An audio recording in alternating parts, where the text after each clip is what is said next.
Hello everyone, my self विजेता और मेरे साथ आइए क्लास 12 की फ्लैमिंगो बुक का पहला चैप्टर द लास्ट लेसन पढ़ते हैं स्टोरी की फॉर्म।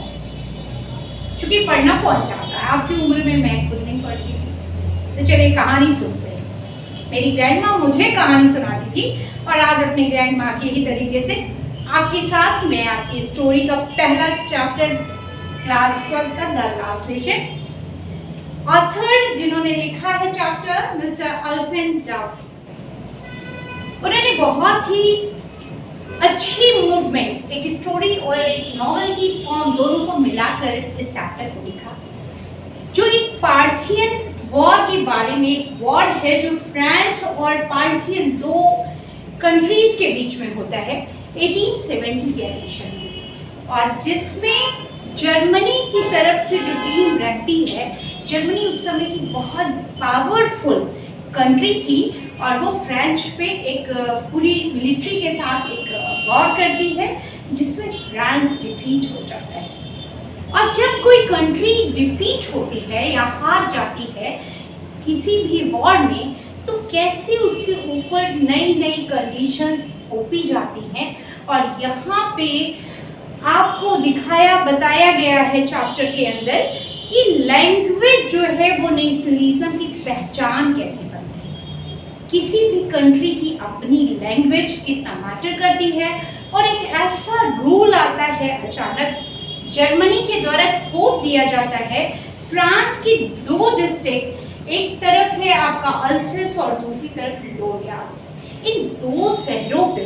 अचानक फ्रेंच लैंग्वेज पूरी तरीके से बात कर दी जाती है और वहाँ पे जर्मन लैंग्वेज को कंपलसरी कर दिया जाता है स्टूडेंट्स के। स्टोरी में दो मेन कैरेक्टर हैं, एक तरफ मिस्टर एम हेमल जो फ्रेंच के टीचर हैं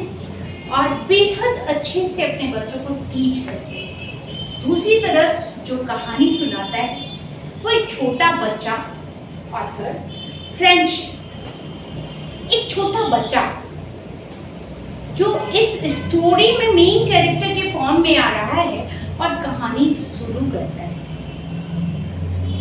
चलिए कहानी शुरू करते हैं मेरे साथ, मैं आपके साथ। फ्रेंच एक बहुत छोटा बच्चा स्कूल के लिए बहुत लेट उठता है और सुबह पूरी तरीके से सूरज चमकीला सा उठ जाता है, चारों तरफ सूर्य की रोशनी, कुछ जंगल से चिड़ियों की चहचहाने की आवाज, बहुत सारे लोगों का फील्ड में जाना, और एक तरफ पार्सियन सोल्जर्स के द्वारा ड्रिलिंग करते हुए वो बहुत तेजी से स्कूल के लिए सोचता है कि जाऊं या फिर ना जाऊं। वो बहुत लेजी है, लेकिन इतनी देर से उठा है कि उसके पास कोई ऑप्शन नहीं है स्कूल जाने के लिए, और वो अपने होमवर्क भी ठीक से नहीं करता है। और मिस्टर एम हेमल जो फ्रेंच के टीचर हैं, उन्होंने आज पार्टिसिपल्स दिया हुआ है और उससे वो क्वेश्चन भी पूछने वाले हैं। बच्चा बहुत जल्दी से तैयार होता है स्कूल के लिए और भागता हुआ जाता है। रास्ते में वो देखता है कि बुलेटिन बोर्ड, जो टाउन हॉल के ठीक सामने बुलेटिन बोर्ड पे बहुत ज़्यादा क्राउड है, बहुत सारे लोग वहाँ बैठे हुए हैं और बहुत से लोग बुलेटिन बोर्ड पे न्यूज़ सुनने का इंतज़ार कर रहे हैं। पिछले 2 सालों से न्यूज़ बहुत बुरी बुरी खबरें आ रही थी लगातार बुलेटिन बोर्ड पे, सैनिकों की भर्ती होने का और युद्ध से जुड़ी हुई तमाम घटनाओं का। बच्चा देखता है और वहाँ से बहुत तेजी से स्कूल की तरफ भागता हुआ जाता है। रास्ते में उसे एक लोहार मिलता है जो उसे रोकने की कोशिश करता है कि आप इतनी तेज जल्दी जल्दी क्यों भाग रहे हैं, बट वो उस पर ध्यान नहीं देता और भागता हुआ फ्रेंच बहुत तेजी से स्कूल पहुंचता है गेट पे। और एज यूजुअल बाकी दिनों स्कूल बहुत नॉइजी होता था, बहुत शोर होता था स्कूल पे, और उसकी इतनी आवाज़ की सड़क तक साफ साफ सुनाई देती है। लेकिन आज एक अलग सा सन्नाटा, एक अलग सी सामने, और वो भागता हुआ जब स्कूल पे पहुंचता है तो लगभग थक गया है और विंडो खोलकर क्लासरूम को देखता है तो वहाँ सारे स्कूल के बच्चे पहले ही पहुँच जाते हैं और सब अपनी अपनी सीट पे बैठे हुए हैं। अब वो जान चाहता है कि आज तो मेरा पेनाल्टी टाइम है और मुझे मिस्टर एम हेमल पनिश करने वाले हैं। लेकिन तभी वो डोर खोलता है क्लासरूम का और अचानक एक बहुत प्यारी सी आवाज़ जो मिस्टर एम हेमल की थी, जो उसके फ्रेंच के टीचर हैं, उन्होंने बोला, little French, come on, it is last lesson and I am not beginning without you.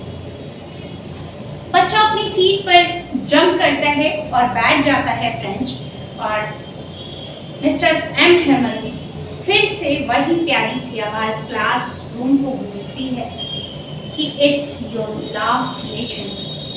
तभी बच्चा उनकी तरफ देखता है और देखता है कि सर ने एक बहुत अच्छी सी ड्रेस पहनी है जो कैजुअली वो प्राइज डे पे पहनते थे या किसी इवेंट पे पहनते थे। उन्होंने ग्रीन कोट, वाइट शर्ट, उस पे एक कैप बहुत ही सुंदर तरीके से कैरी की हुई है, और बच्चा सोचता है कि आज तो कोई प्राइज डिस्ट्रीब्यूशन का डे भी नहीं है, तो फिर सर ने इसे क्यों पहना। और उसी टाइम उसकी निगाह पीछे जो बेंचेस क्लासरूम में रोज खाली पड़ी रहती थी, अचानक उस पे पड़ती है और वो देखता है कि बहुत सारे विलेजर्स, बहुत से फार्मर, पोस्टमैन्स वहाँ आकर सारी सीटों पर पहले से बैठे हुए थे। अचानक मिस्टर एम हेमल तेजी से बोलते हैं कि आज जर्मनी के द्वारा एक नई रूल बना दिया गया है और कल से अल्सेस और लोरियांस में वापस से जर्मन लैंग्वेज पढ़ाई जाएगी और अब फ्रेंच लैंग्वेज यहाँ पर नहीं पढ़ाई जाएगी। बच्चा पूरी तरीके से सॉन्ग होता है। ओह, अभी तो मुझे व्याकरण की ABCD भी फ्रेंच लैंग्वेज में नहीं आती, और अचानक इतना बड़ा फरमान, और कल से यहाँ पे जर्मन पढ़ाई जाएगी, तो मुझे तो अभी अपनी लैंग्वेज भी ठीक से नहीं आती। यहाँ पर आप लोग ध्यान दीजिएगा कि किसी कंट्री के लिए लैंग्वेज कितना मैटर करता है। और इस बच्चे को जो टीचर कभी अच्छा नहीं लगता था, आज वही टीचर इतना प्यारा लग रहा था, क्योंकि उतना उसने कभी इतने अटेंडेड होकर अपनी क्लास को पढ़ा ही नहीं था। फर्स्ट टाइम फ्रेंच कनेक्ट होता है और उसी टाइम उसको ये तमाम सारी चीज़ें कि डियर फ्रेंच, मैं तुम्हें हमेशा बोलता था कि तुम अच्छे से पढ़ लो और इस लैंग्वेज को सीख लो, लेकिन तुम कभी ध्यान नहीं देते थे, क्योंकि तुम्हारे पिता और माता चाहते थे कि तुम किसी फैक्ट्री या मिल में कुछ काम करके थोड़े पैसे अर्न कर लो। और मुझे जब कभी फिशिंग करनी होती थी तो मैं यहाँ से उठकर मछली पकड़ने चला जाता था और तुम्हें छोटा सा काम देता था कि गार्डन में तुम पानी डाल दो पौधों को। और उसी टाइम फ्रेंच का दिमाग अचानक वहाँ कुछ कबूतर जो ऊपर बैठे हुए थे वॉल पे, वो गुटुरगु की आवाज़ कर रहे थे। और बच्चा छोटा है, उसके माइंड में आता है कि अगर ये जर्मन सरकार को पता चल जाए कि ये कबूतर पता नहीं फ्रेंच लैंग्वेज में बात कर रहे हैं, कि ये भी जो है जर्मन में गुटुरगु कर रहे हैं, तो इन कबूतरों को भी वो फ्रेंच बोलने पे देश निकाला ले लेते। और उस टाइम पे उसे समझ आता है कि एक वॉर ने उसकी पूरी लाइफ को चेंज कर दिया है, जो बच्चा अपनी लैंग्वेज से कनेक्ट था। और मिस्टर एम हेमल जो 40 सालों से बेहद अच्छे तरीके से उन्होंने फ्रेंच लैंग्वेज 40 ईयर टीच किया था अपने प्यारे से बच्चों को, आज वो बहुत दुखी होकर कनेक्ट किए थे और बच्चों को बोल रहे थे कि आप बहुत ध्यान से और केयरफुली पढ़िए, क्योंकि आज के बाद आप दोबारा इस लैंग्वेज को नहीं पढ़ सकेंगे। कल से आपके 2 शहरों में फ्रेंच में ये लैंग्वेज नहीं पढ़ाई जाएगी, और कल सुबह आपके नए टीचर जो जर्मन लैंग्वेज के हैं वो यहाँ आ जाएंगे और मुझे इस कंट्री से जाना होगा। अब फ्रेंच को ये पूरी बात समझ आ जाती है कि वो विलेजर्स मिस्टर फ्रेंच को एक रिस्पेक्ट देने के लिए यहाँ पर आए हैं और उनके द्वारा एक बड़ा रिगार्ड दिया जा रहा है, एक रिस्पेक्ट ऑनर किया जा रहा है मिस्टर फ्रेंच को, जो कल ही ये कंट्री छोड़कर दूसरी जगह चले जाएंगे किसी अदर सिटी में। अचानक ऊपर से कोई ट्रंक खींचने की आवाज़ आती है और उसी टाइम पे उसे पता चलता है कि मिस्टर एम हेमल की सिस्टर जो है वो ऊपर अपने सारे बैग पैक कर रही हैं, क्योंकि अगली सुबह उन्हें ये कंट्री छोड़कर जाना है। और मिस्टर एम हेमल बहुत इमोशनल हो जाते हैं और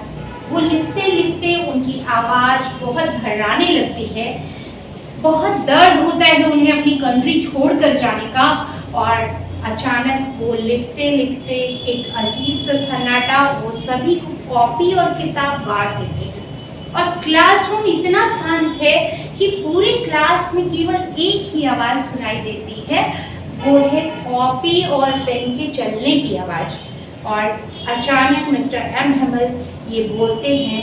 द लास्ट लेसन और यहीं पे स्टोरी एंड हो जाती है। थैंक्स टू माई ऑल, आप सब ने मुझे देखा, सुना, वक्त दिया और अगर आपको स्टोरी कनेक्ट करती है तो please like, subscribe and support always. Thank you so much to all of you.